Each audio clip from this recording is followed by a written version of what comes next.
I met Charlotte Schuman the first time, as you would imagine, because she was doing a generous action.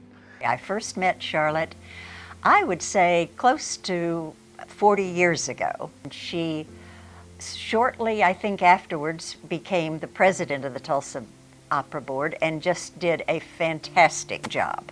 We certainly knew each other. We were part of the Jewish community. Her children went off to school, her husband passed away, and she moved back to Texas. But then 20 years later, she moved back to Tulsa. And of course, I was absolutely thrilled when she moved back to Tulsa full-time. She was donating to the University Center of Tulsa, now OSU, a really magnificent piece of sculpture. The sculpture she and her husband had bought years ago, and so it was something of special meaning to her. It was a beautiful piece of abstract work, but it really had an elegance, just like Charlotte, and it had a meaning and a purpose, also just like Charlotte. Soon after a bill was passed in the Oklahoma State Legislature, House Bill 1775, so members of the Jewish community in Tulsa, whose children I had taught when I was a high school teacher, reached out to me. They introduced me to Charlotte Schuman, and we began the work on what became SB 1671. Charlotte has quite a passion. She inspires others by her hard work. Charlotte was really passionate about promoting Holocaust education. I, as a former social studies teacher, was really passionate about protecting the free speech of teachers and making sure kids continue to receive difficult lessons, meaningful lessons in the classroom. Charlotte, because she has such passion, she started talking to me about fight hate, respect diversity, and protect democracy.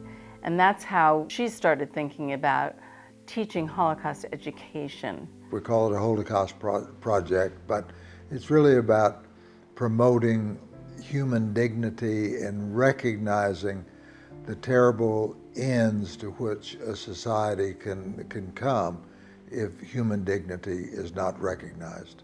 Charlotte grew up as a member of a religious minority here in the middle of the country where there aren't, frankly, a lot of Jewish people.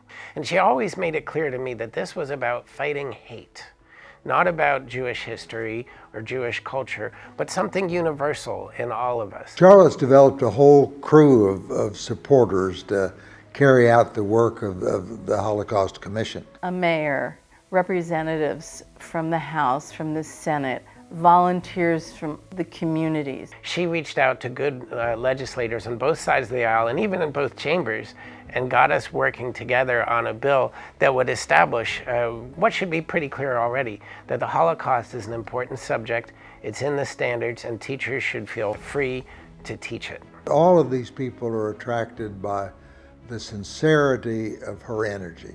Her passion, her integrity, her fight against hate, her respect for diversity. There's a lot of darkness out there in our society today, and Charlotte is a light. We should be a light in the dark times, and she's shining a way forward for all of us to get through the current times we're in by applying the lessons of the past and reminding us of our common humanity. I use the word passion with Charlotte because when she is involved in something, she is passionate about it. I think her legacy is that she's a bridge builder, and she's one who always sees the good in us and appeals to it. I hope moving forward that we'll continue our work and draw attention to other episodes in our history, the Greenwood race massacre, the Osage murders, the Trail of Tears. It doesn't mean anybody needs to feel ashamed of the past, but it does remind us to learn from the past and be better. And if we ignore all that, if we don't pay attention to the injustices of the past, we're going to repeat them.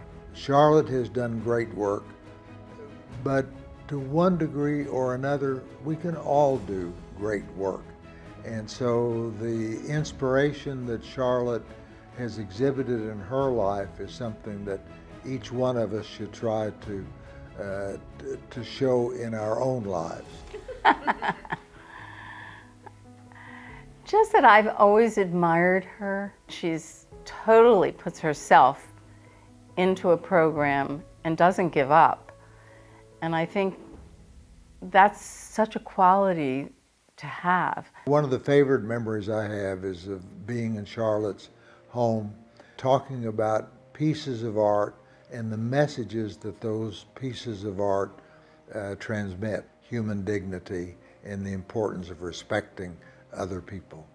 She always shows up at every meeting with these fabulous, beautiful hairnet scarves, and she always takes care of her appearance. She always makes a big impression when she comes into a room, and that's just one more part of her light.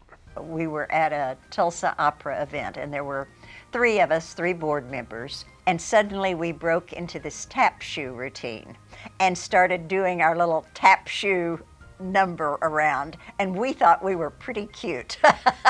I'm not sure everybody else did, but by the time we finished it, we were laughing so hard, and we looked at the current executive director of Tulsa Opera at that time and said, "Don't you think we should be in an opera doing a little tap dance?"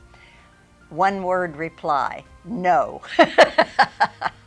Charlotte, we are all here to share in your joy and honor for this evening, and I'm so happy to be here to share it with you.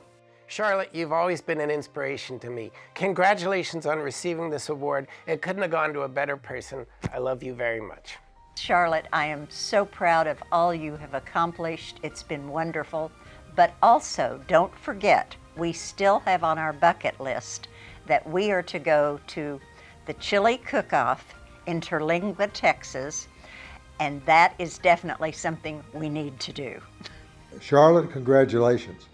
This recognition is a very, very small token of what our community owes you.